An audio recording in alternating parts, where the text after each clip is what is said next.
Now we trust that you are comfortable. Thank you. We are. Thank you, Kris. And we thank you for your consideration. And we thank yours as well. Now, Joseph asked you to keep something in mind. Yes. You know what it is, but it would be nice to introduce it from your point of view. Okay. The very deep dream time, what we were talking about Monday night, the cradle of dream time itself. And I do believe I forgot the opening word for that you called it, the very deep dream. And, oh boy, I forgot the question. And, all right, the very deep self, if we could talk about that. Indeed. Well, we like the word that you utilize, the cradle of dream time. Yes. Your historians, your archaeologists, and other researchers and scientists like to speak about the cradle of civilization, the cradle of humankind. But there is something to be said for the very origin, not only of humankind, not only of where you are, as in the reality, but it must also be mentioned. We also must make mention that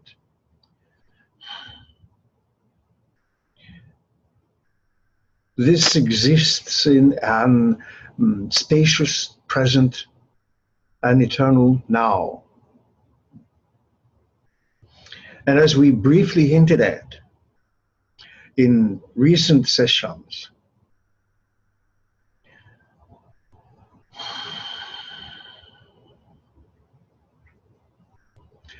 even though you as a species create what you call the past, the present, and the future, everything exists in a kaleidoscope of psychological impulses that can be translated as the time effect. There is a specific physics to this, because it is also necessary for your particular function in this kind of reality system. So you do create what is called the cradle of civilization, the cradle of humankind. And for your species, it does seem that it is ancient and ever more ancient and more ancient than ancient, that somehow or other it always goes further back into time, because you create those particular psychological impulses that add a storyline to your own sense of evolution. Just as you are not aware yet that you do the same in terms of your future. You simply do not recognize it because you firmly believe that the future does not exist in that sense. And yet you believe that the past exists. And yet the future and the past are the same thing, simply viewed from a different perspective. All that exists is the ever-expanding experience of the now. And the physics involved in such a creation do not require any time at all. So this presents a kind of conundrum that your species' fascination with the past or the future or involving the notion of time takes no time at all. It exists in the now. And the past and the future simply represent alternatives to the present experience. And that, or those alternatives are multifaceted, like a never-ending kaleidoscope of possibilities, creating endless variations, endless other themes on the same storyline, endless possibilities. So the immediate notion that there is a particular point of origin, on the one hand, can be misleading, and on the other hand, it is also accurate. There is a point, a particular moment point, where your consciousness comes in contact with the psychological realities, meaning the ideas of the entity, the essence, and generates those energies necessary to propagate these kinds of realities within which you have your being in manners that are difficult for you to fathom, because you are still not accustomed to thinking that you live simultaneous lives in an ever-expanding experience. As, do forgive the term, as time goes on, you begin to realize that there may be no time as you think you know it. But instead, there is experience. And these also are generated by your particular combination of feelings, emotions, and imaginings. You literally imagine these things, but from a different point of view, a point of view that exists outside of the notions of time and space as you experience it. And the lovely selves that you are, keep doing this. You keep creating these situations, not realizing that, for all intents and purposes, they are your creations, and you are not the creations of the thing, of the time, of the space, of the history. They are your creations. You generate them for your own learning experiences. You learn how fascinating it is to literally bend consciousness, in a manner of speaking, to allow further experiences, to allow greater experiences. And along the way, you discover potentials, actions, knowledge, wisdom, based upon a very simple principle, the principle of joy. And this principle is not affected in any way, shape, or form by your experiencing of having a bad day. Because underlying all of this is the principle of joy. It is a basic universal law that the energy that you use to create stems from joy. Joy brings wisdom. Joy brings knowledge. Even if you think this is your darkest day, you can find a way to turn this around. And the knowledge and the wisdom to use and apply this the knowledge to use it, the wisdom to apply it. They exist concomitantly. They exist together. They are the power source, if you like. They are the source of the power you utilize to create all of these universes.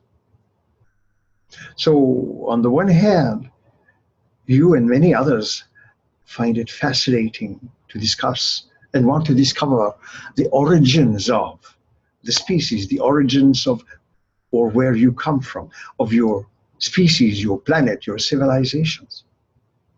They all stem from the womb of dream time, or as you called it, the cradle of dream time. This is part of the deep self. Uncle Sept referred it as the unknown reality, because the self is a reality. It is the only reality. Everything else could be considered an expression of that great, unending, and empowering reality that is the self.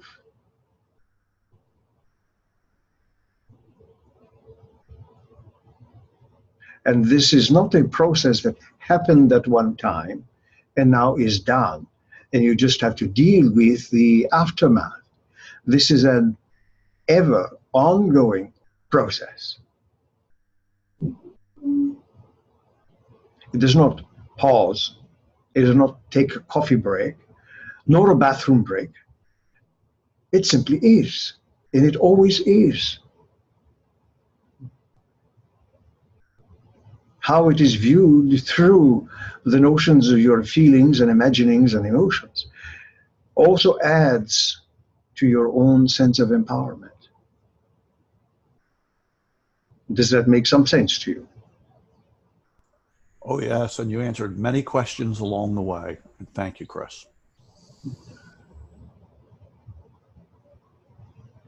Now, do not let that stop you from asking, or perhaps Lisa or KP may have something to ask.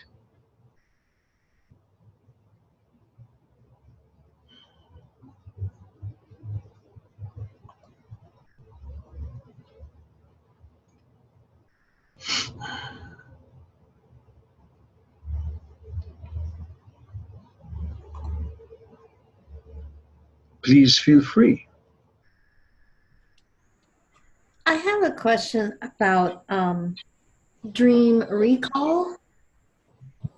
Indeed. And I have experienced fairly recently that I recall when I wake up in the morning and I have the images and the feeling and I write them down, and it's an event. I'm experiencing it as I am, that it's happening to me. But then a few days later, the event does happen, but it doesn't happen to me. It happens to somebody that I know. And I was just wondering if you could kind of go into why I am perceiving it as me, but it's not actually me that's experiencing it in the physical realm.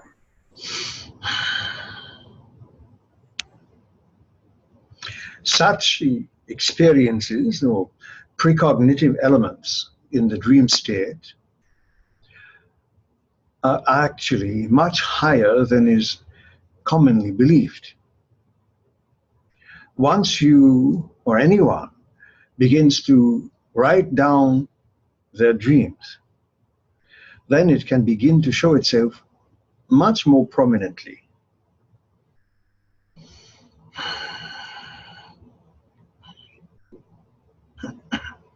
The precognitive elements that seem to occur to you or happen to you in the dream state, but later on are experienced by others, is also not unheard of. Because you could be a participant sharing with them in some of their experiences, and you may be able in the dream state to share with them, even if they do not know that you are participating in the conscious way. Unconsciously, in the dream state, they might very well be quite aware that you are participating or sharing the experience. And there are elements that might indeed be important to you from your point of view, even if you do not quite know what elements are needed by yourself. There might be experiences in life that you want that do not show up in your reality in that way, but you might get other experiences that you need that you may not have counted upon. So the other individuals may be experiencing something similar, and it might also be educational for yourself. You might benefit in this way, but indirectly. Does this make some sense to you? Yes, absolutely it does. The fascinating thing about writing down your dreams is that as you continue to do so, you will continue and will recognize that the few snapshots of the dream that you're writing down unfold as you're writing it down, as if it were on a time release track. You may think you have a few images in your mind and you write them down, but then something adds to it, and something else is added to it, and something else is added to it again, where a few moments of dream images can turn out to be quite a long story to write. Have you noticed something like that yet? Yes, yes. So this is also an indication that what occurs in the dream state is far vaster, far bigger than what you might initially recall. But if the whole lump sum of the dream was dumped into your conscious mind for the ego to deal with, it might simply say, I am not going there. It is too involved. So you remember a few snippets, a few images, a few words, a few experiences, and as you write them down, it unfolds like the many petals of a flower. And then there are side experiences that go along with it that can also make themselves known to you. So a few moments of dream, or what appears to be but a few moments of dreams, can take a while to write down. Does that also sound familiar? Yes. That also indicates that there is far more going on in the dream state, and in a condensed fashion. In the dream state, you might even experience months of events in what would seem to be but mere seconds of waking time, until it begins to unravel the petals of this flower of dreams. It keeps opening and opening, which also indicates that the kind of time that is experienced in the dream state is the natural environment of the self, where literally time is condensed, compressed, expanded according to the needs, the feelings, the emotions, and the imaginings of the individual, and not related to clock time. Correct? Yes, yes.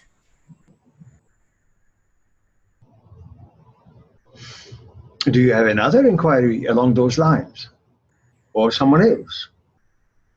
So to follow up, when there is let's say, a character in the dream, um, I've noticed also that that character can represent many characters, that in order for me to maybe give myself a message, it's all condensed into one, and there's so many layers to this one character. It's not just if I see this one character, it means this one thing. It has just multiple layers and multiple meanings and multiple implications, it seems. That is And also correct. That is also correct. There are multiple layers of interpretation, of perspectives, and you might even eventually discover that you are having multiple dreams simultaneously, and these get condensed. And when they unravel, as per the conscious mind and the ego, then there might be a need to really concentrate and not mix up one dream event into another as you understand it. Does that make sense? yes, it does. I think I've just, you helped me in maybe unraveling more of my dreams as I recall it in the morning. Thank you.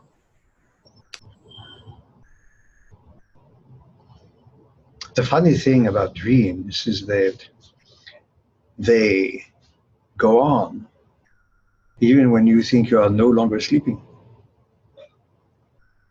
Our human beings are able to tap into an ongoing stream of dream events from the conscious perspective, but by entering an altered state,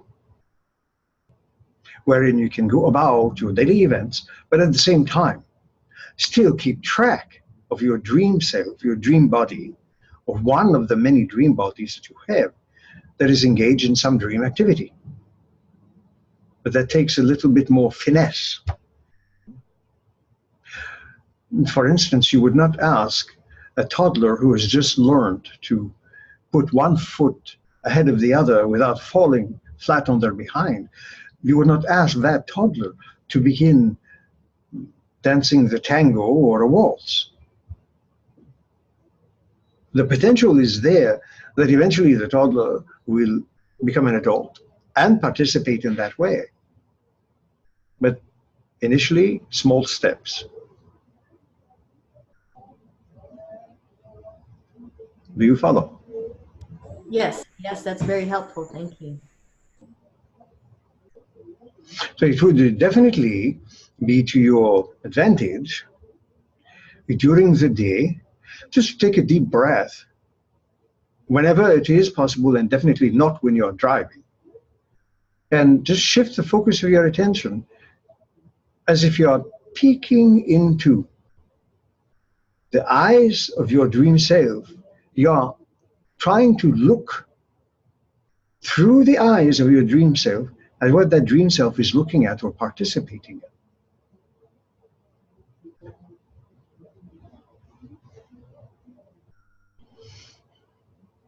That sounds intriguing. Indeed, it can be very revealing, adding to your knowledge and wisdom about the self.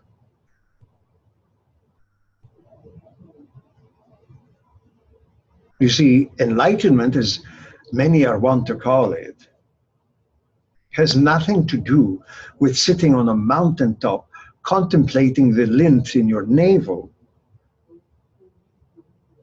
It has to do with expanding your conscious knowledge about self. Literally scanning your consciousness, taking inventory of the different actions of consciousness, and seeing where this all leads to. This is how you learn. It enables you to then manipulate your own energies, if you like, your feelings, emotions, and imaginings, in order to benefit, as opposed to be the recipient of that proverbial kick in the booty that you often claim happens to you. Does that make sense? Yes, yes.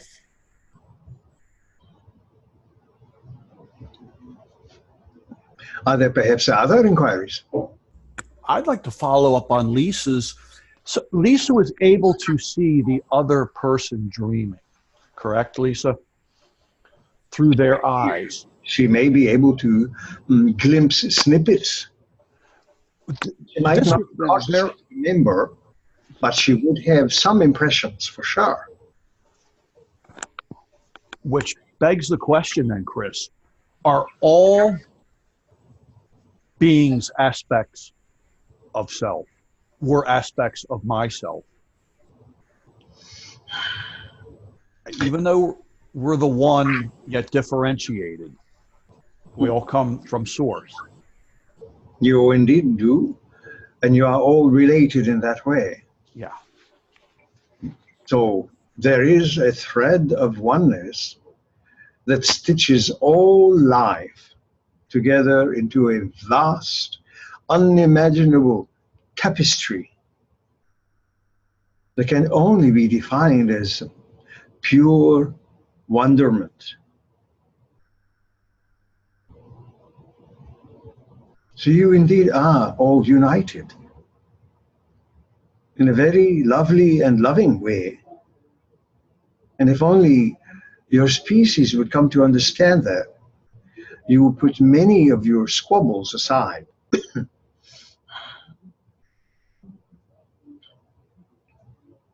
And not necessarily act like a child whose lollipop has just been snatched from his hand. Mm.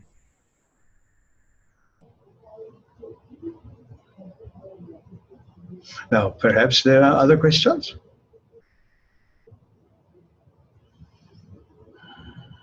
Yeah, hi. Indeed. Make certain you are speaking loudly. Okay. Okay. So just to touch something on dreams, when I go camping, when I sleep over in nature, I find that I have problem differentiating whether I'm dreaming or I'm awake, and I feel a bit anxious. I'm guarded in case I feel like I'm losing my mind, and also that and I I I have a lot of dreams, uh, and I'm not sure whether I'm dreaming. So in the morning, I know that I'm refreshed. So I'm surprised. I thought I'm awake, imagining things. Yeah. So I wonder whether you have any comment. So on the one hand, you do enjoy nature a great deal. You often go hiking and camping in the nature, in the mountains. You travel with your dog and friends and family.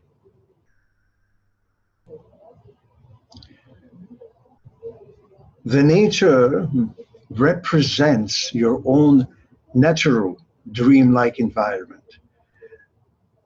Many people, when they enter into the nature in this way, feel an almost immediate sense of peace, of connection.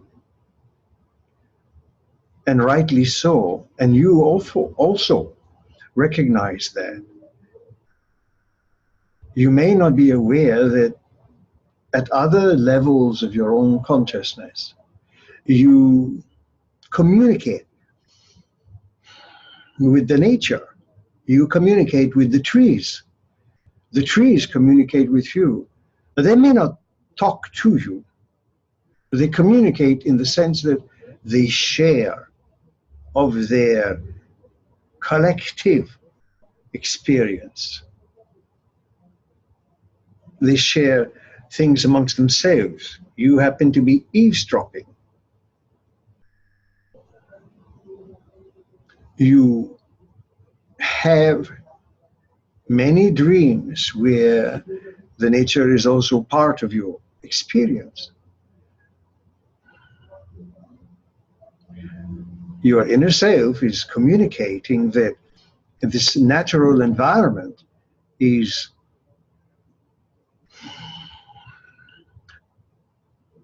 the greatest symbol of your connection with inner self. When you walk into the forest, pay close attention to your consciousness. Pay close attention to how your feelings may swiftly shift over into something, into a zone that is far more peaceful. You recognize the environment because the nature, the forest, is a transformation of your own psychological energies. The feelings, the emotions, and the imaginings from your point of view are represented very nicely in that nature, in that forest. When you go by the little waterfall in the pond, when you hike up the hill, when you breathe that nice mountain air. These are all transformations of your deeper energies in a manner with which you can very nicely communicate.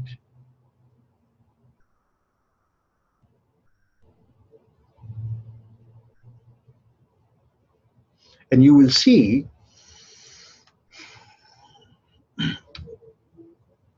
in dreams to come, and you can program this, in dreams to come, you will be able to walk into a dream nature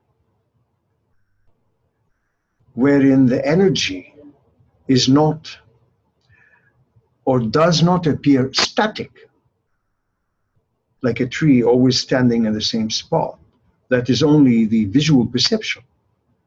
Because the atoms and molecules in that tree, and in all trees, and in all plants, and in all things, are actually in a constant state of motion. They are always active.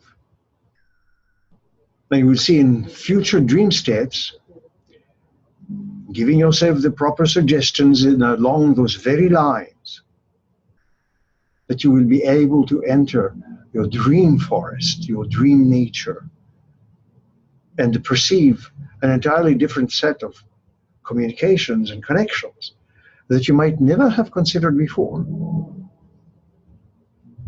Because the nature is an expression of the deep wisdom of the earth. Does that make sense to you? Oh yeah, it does.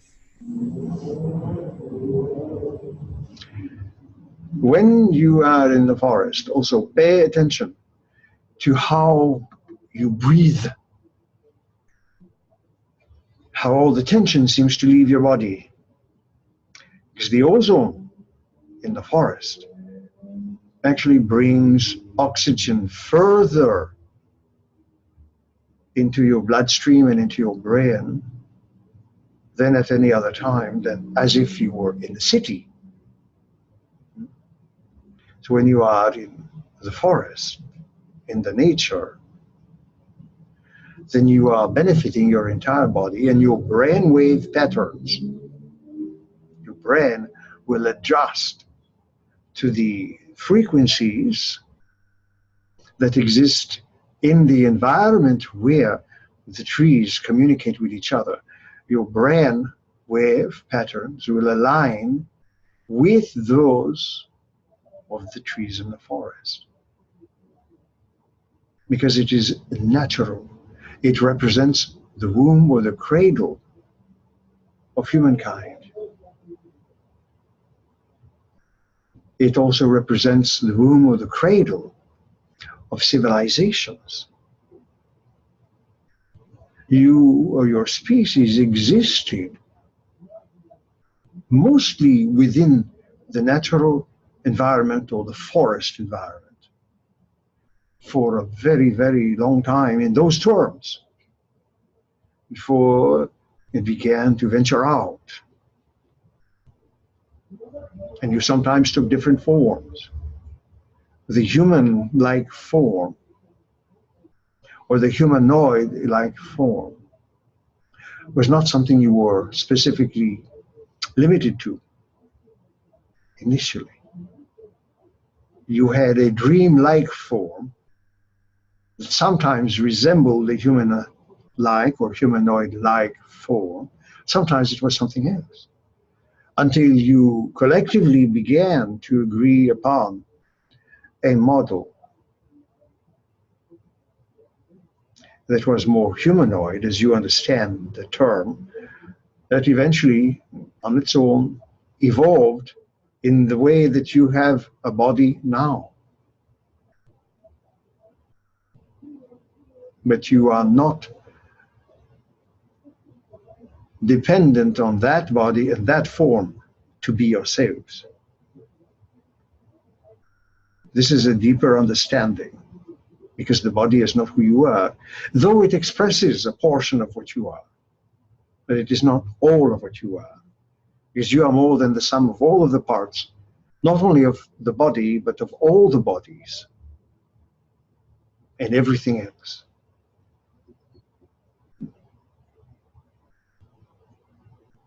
Does that make sense to you? Oh yeah, it does.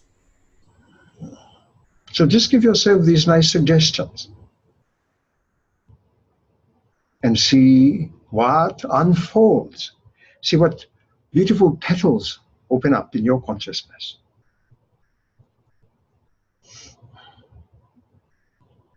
Now, is there perhaps another lovely inquiry?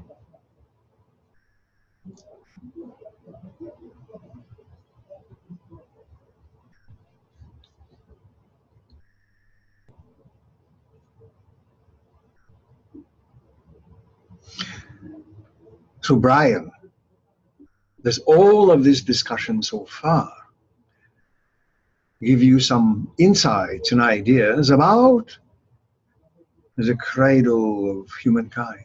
Oh, yes. Oh, yes. And even goes past humankind, Kris. It always so tough to verbalize because it's always so heartfelt. It's what I gleaned when you said more than the sum of all your parts is really that I am the self and the self is I, more than the sum of all parts. Indeed. That came to me. It's just so, on the inside, it's just so full of love, so much joy, and I just love this discovery of who I am as more than the sum of all my parts, Indeed. as the self. And the self that you think you know and the self you have yet to know are still more than the sum of all of the parts you think you know and you do not yet know. Exactly. So with that, then, we will ask who might like to take a jab at transcribing these 45 odd minutes. Perhaps Lisa might like in her own time. Yes, I can do that, Kris. Indeed, we thank you for your kindness, and we thank you all for your consideration, and return you and Joseph to the lovely unknown selves that you are. Thank you, Kris. Thank you, Kris. Thanks, Kris.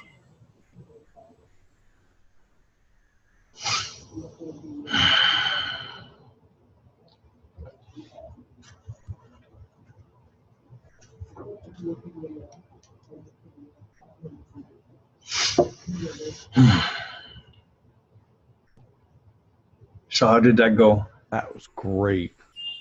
That was good. Yes, he answered. Correct? Good, Lise.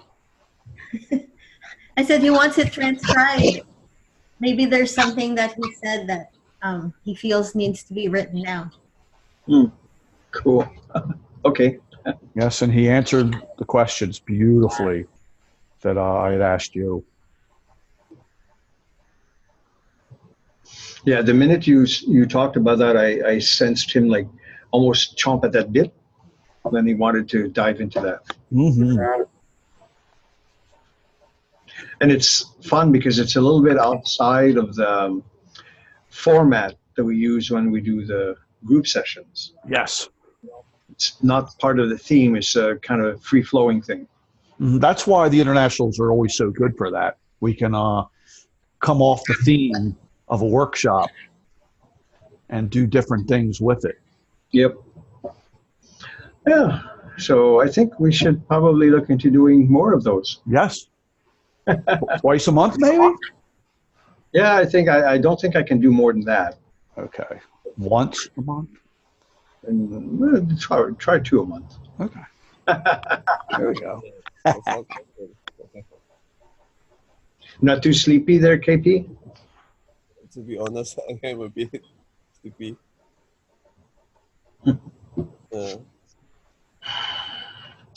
Okay, I will turn the video and audio off.